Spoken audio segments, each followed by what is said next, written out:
Cette image est la dernière de ce stock d'ivoire.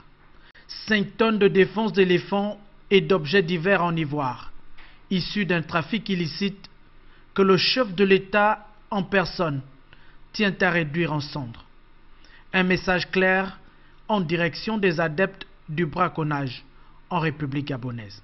On lance un message très clair aux braconniers que ce n'est plus tolérable au Gabon. Et on laisse un message très clair au niveau international que ce commerce illicite de l'ivoire, qui n'a pas ses origines au Gabon, qui a ses origines dans les marchés illicites internationaux en Asie et ailleurs dans le monde, est quelque chose qui est en train de détruire le patrimoine naturel du Gabon et d'autres pays en Afrique. Un patrimoine naturel sur lequel on compte pour développer des activités économiques.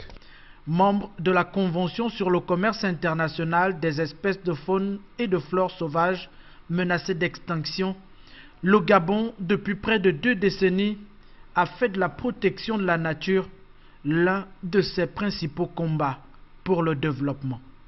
Au-delà de son caractère symbolique, l'événement de ce jour vise à donner un signal fort à tous les délinquants, braconniers, trafiquants d'ivoire et d'autres trophées, et leur signifier que la détermination des pouvoirs publics est non seulement intacte, mais renforcée pour les traquer en vue d'éradiquer les pratiques honteuses et ignobles en terre gabonaise.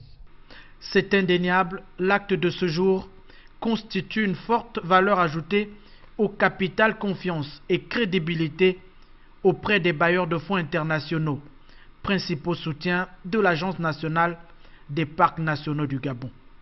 Nous avons donc montré par là une tolérance zéro. C'est notre patrimoine et il doit être défendu. Et aujourd'hui, la politique qui a été celle menée depuis un certain nombre d'années nous amène à avoir dans la sous-région un nombre important, certainement le plus important d'éléphants. Et cet acquis, malheureusement, va nous amener beaucoup de braconniers. Et voilà la raison pour laquelle nous avons décidé de renforcer les capacités de l'Agence des parcs nationaux en créant une brigade spécialisée pour cela. Il est clair que si nous ne faisions pas attention, nous aurions terminé un jour à ce que nous soyons obligés d'aller à l'étranger dans les eaux pour voir des animaux qui viennent de chez nous. En allumant la flamme sur ce stock d'ivoire, le chef de l'État s'inscrit pleinement dans sa logique de défenseur de la nature, dans la lignée du défunt Omar Bongo Ondimba, son prédécesseur et principal artisan de la création des 13 parcs nationaux du Gabon, désormais dédiés à l'humanité.